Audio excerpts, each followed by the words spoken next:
মাধ্যমিক না পুঁজিপতির এখনো ডিসিপ্লিনটা ভালো আছে, এখনো স্কুলের ডিসিপ্লিনটা ভালো আছে।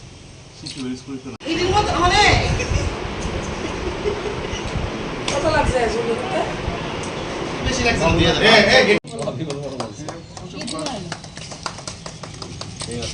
কত পার্সেন্ট পাই না?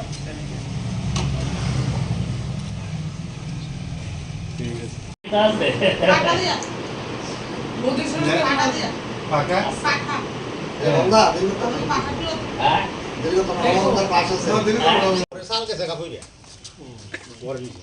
এই স্যার আলোচনা আছে না না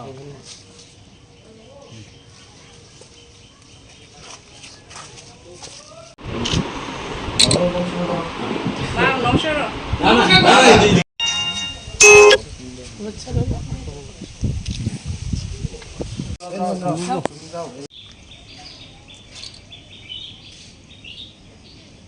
কি নাম তোমার? বিধায়ক। আচ্ছা আচ্ছা আমাদের এলাকার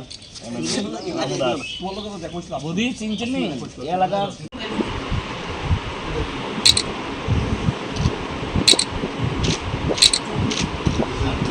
যাও না দিদি আছে এমনি আছে না তুমি থাকো না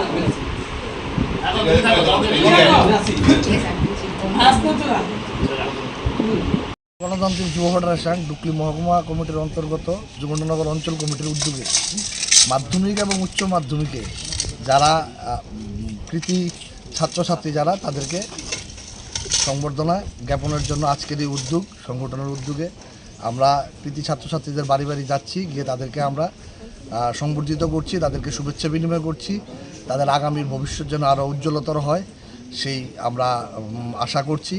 তার সাথেই আমরা যখন এই কাজ করছি তখন আমরা প্রচণ্ড উদ্বেগে আছি, যখন এই ছাত্রছাত্রীরা দিনরাত পরিশ্রম করে, প্রচুর পরিমাণ পরিশ্রম করে রাত জেগে জেগে পরে ভালো ফলাফল করছে, তখন আমরা দেখছি যে গোটা দেশের মধ্যে নিট পরীক্ষার প্রশ্নপত্র ফাঁস হয়ে যাচ্ছে।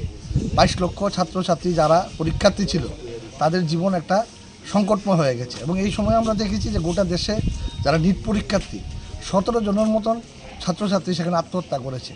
আজকের দিনে দাঁড়িয়ে ওই ছাত্রছাত্রীদের মধ্যে অনেকেই হতো মেধাবী ডাক্তার হতো, আমরা এই ডাক্তারদের পরিষেবা গোটা দেশের মানুষ পেত, কিন্তু আজকে এই অকালে এই ছাত্রছাত্রীদের প্রাণ ঝরে গেল, যা অত্যন্ত দুঃখের। এবং আমরা তীব্র নিন্দা এবং ধিক্কার জানাই আমাদের দেশের শিক্ষা ব্যবস্থার যারা কর্ণধার, যারা এই ধরনের একটা উচ্চতর পরীক্ষার প্রশ্নপত্র ফাঁস হয়ে যায় ভারতবর্ষের মতন জায়গায়। আমরা দাবি করছি ডিওয়াইএফআই শিক্ষামন্ত্রী ধর্মেন্দ্র প্রধানের পদত্যাগ আমরা দাবি করছি, এবং আমরা সরকারকে সুনিশ্চিত করার জন্য আশ্বস্ত করতে চাইছি যে এই ধরনের প্রশ্নপত্র এবং এই ধরনের পরীক্ষার ফলাফল যেন আগামী দিনে আর কখনো লিক না হয়। তার সাথে আমরা দেখছি যে এই সময়ের মধ্যে সিবিএসই বোর্ডের 9ম শ্রেণীর অনেক সিলেবাস পরিবর্তন হয়েছে, কিন্তু আজকের দিনে দাঁড়িয়ে পরীক্ষা চলছে বিভিন্ন স্কুলগুলোতে, সিবিএসইর বই বাজারে নেই, একটা বেয়াল্লাপনা চলছে।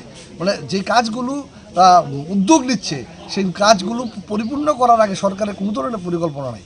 এই ধরনের ব্যবস্থাপনা ছাত্রছাত্রীদের পড়ার ব্যাঘাত ঘটছে, আমরা তার প্রতিবাদ জানাচ্ছি এবং আমরা আগামী দিনে আমরা চাইব যে এই ব্যবস্থার যেন সংশোধন হয়।